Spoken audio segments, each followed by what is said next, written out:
Chandu the Magician.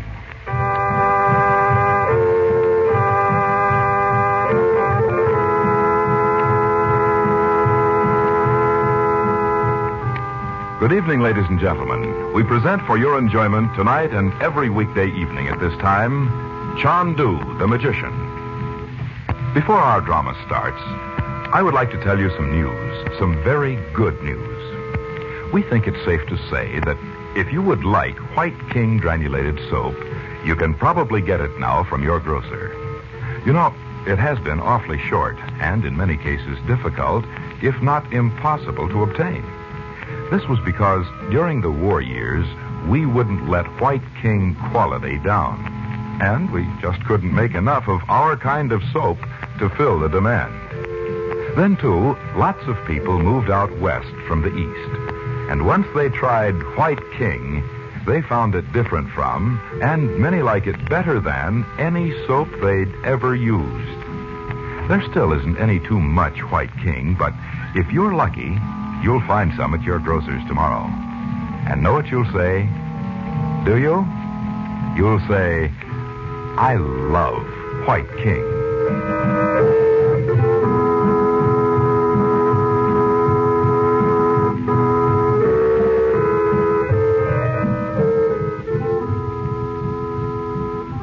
Frank Chandler, his sister Dorothy Regent, and her son and daughter are guests of the somewhat mysterious Princess Naji in Cairo.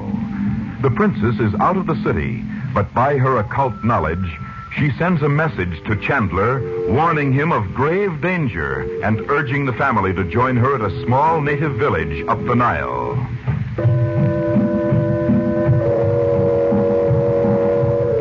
Now, late that night, a sailboat showing no lights is moving slowly up the dark river. Chandu the Magician.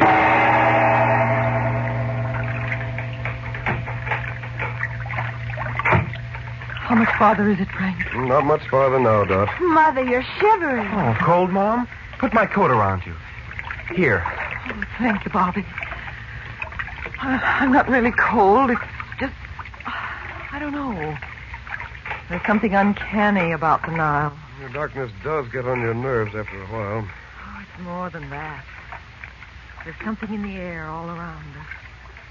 As if the ancient Egyptians were here still. Oh, yes. As if Cleopatra's ghostly barge might be coming down the river. Right over there. Oh, no, dear.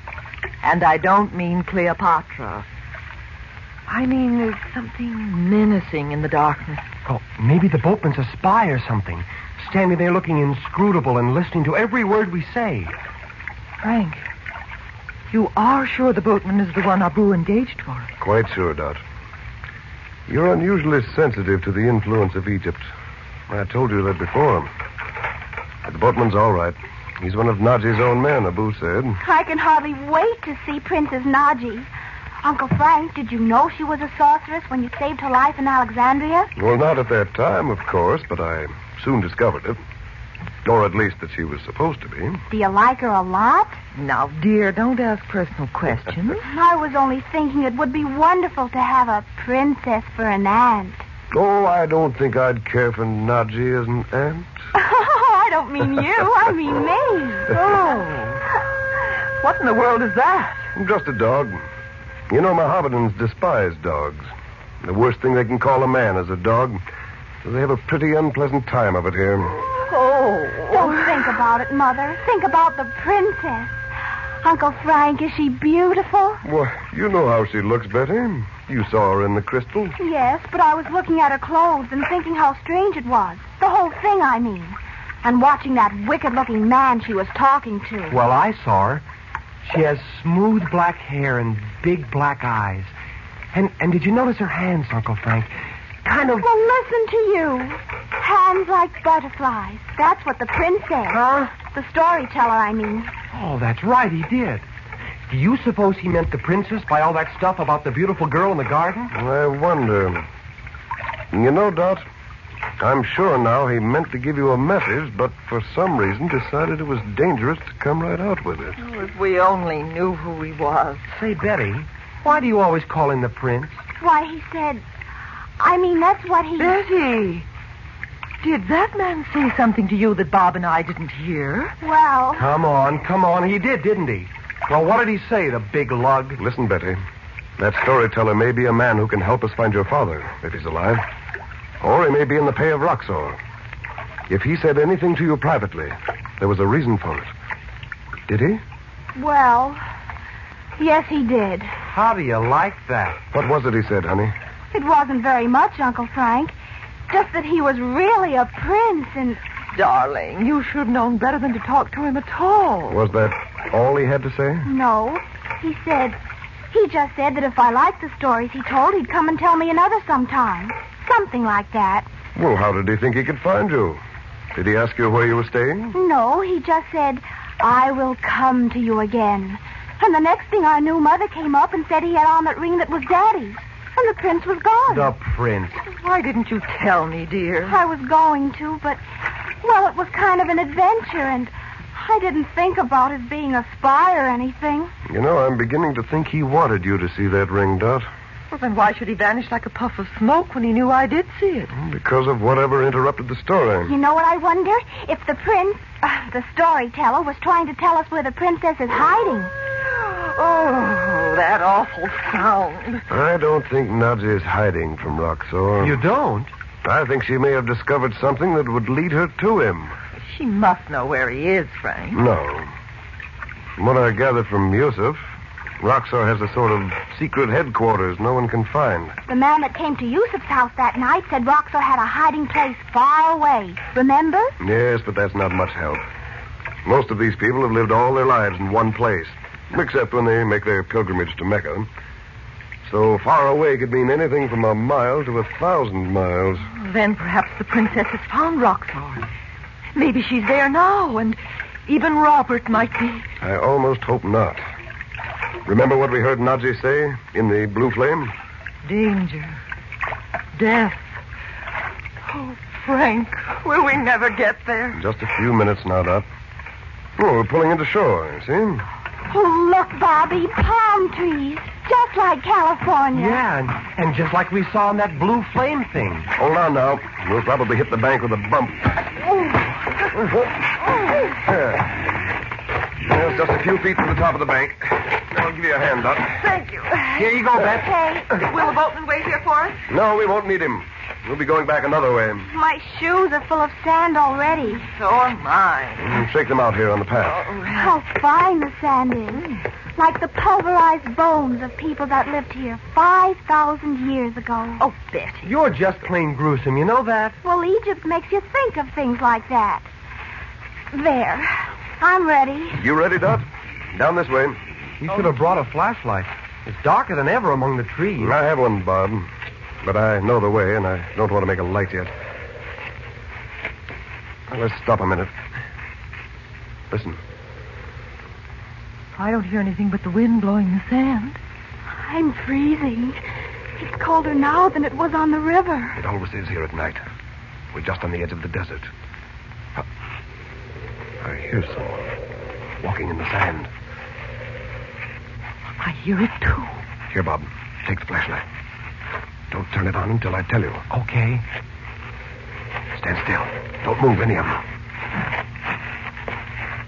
Stop. Stand right where you are. Bob, turn on the light. It's the prince. Is this the man you saw? Is it, Dot? Yes, I know it is. Good. Now then, who are you? I am called Abdallah, Effendi. What do you mean by the story you told my sister in the bazaar? When the time is right, I will tell you, Effendi. But now it is another message I have brought. I don't want to hear it now. You have a certain ring, a man's ring. And the top is a seal, a signet, with the initials RMR. Where is it? There is a mistake, Effendi. I saw it on your finger. Abdallah, where is the ring? See my hands in the bright light? I have no ring. Isn't there any way to make him talk? I have come to bring you a message, sister of the Effendi. Most important to you. I don't want any message. Just tell me where you got that ring. Yes, and make it snappy. We have a date. Bob. You know, Effendi, that if evil should befall me because of your magic, the lady, your sister, will never learn of the ring. Will you be pleased to listen to my message? All right, tell us what it is. Let's get this over. Dorothy, you're playing right into his hands. If the Effendi will listen, he will learn the answer to many questions. Where is the ring? The name of him who sent me is secret, but I can... Is it Roxor? You know his name? Where is he now? Far away. Oh, that again. Many days away in the desert. Effendi will be wise not to become his enemy. What he desires always comes to pass. He is never defeated. He still hasn't those drawings that were stolen from my sister's house in America, though. You know where they are? You know? Then he hasn't got them. And you can tell him from me he never will. All right. What's this message of yours? Effendi, let me be your friend. Let me help you. How? To protect those you love. Your sister and the little white flower, her daughter. Who, me? Betty. Why, you big... Hey, come back here. Where did he go? I dropped the flashlight and it went out. And he's gone among the trees. We won't see him again tonight. Well, we may as well go on. Can you see the path? Yes, but he didn't tell us about the ring after all. He didn't have to, Dot. He told us he works for Roxor. Showing you the ring was a decoy, just as I thought. Let's stop here a moment. Here's a landmark I recognize. I don't see anything but darkness. Uncle Frank, I'm sorry I made so much trouble just letting him speak to me the other day. Never mind, dear. It's done now. Well, this is the place, I'm sure. What is it? A hut. The first in the village. You mean there are people all around here? It's awfully quiet. Yes, I know. There are only half a dozen huts, and they may be empty now. Around the corner here, the door should be right here. The princess can't be in there, Uncle Frank. It's all dark. What a place to meet a princess. Nudgy. Bob, where's the flashlight? Right here. I hope it isn't full of sand. Ooh, what a closed-up, musty smell. Are you sure this is the place, Frank? Turn the light on, Bob. Oh, it's stuck or something. There. Empty. How could anybody live in an awful place like this? There isn't a thing in it. Where could she have gone? This must be the wrong... Look over there on the floor. Turn the light over that way, Bob. What? It's a piece of silk. It's a scarf. Look. It must be Nudgy's. She was terrified when she sent me that message. Death, she said. Death. But whose death? Whose death does it mean?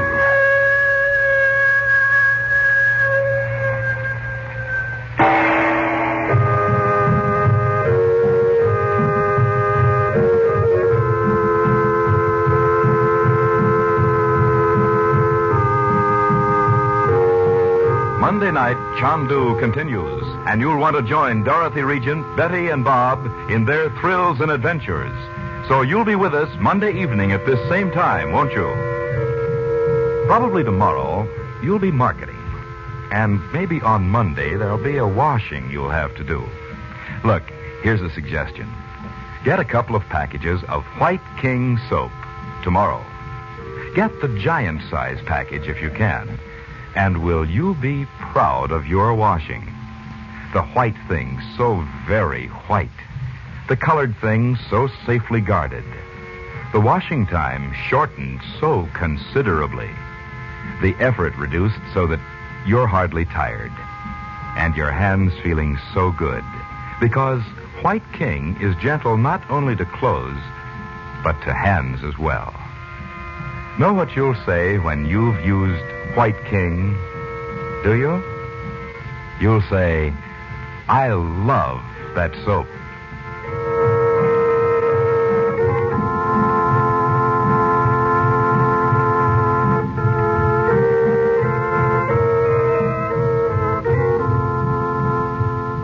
Chandu the Magician is based on the original radio drama created by Harry R.A. Earnshaw.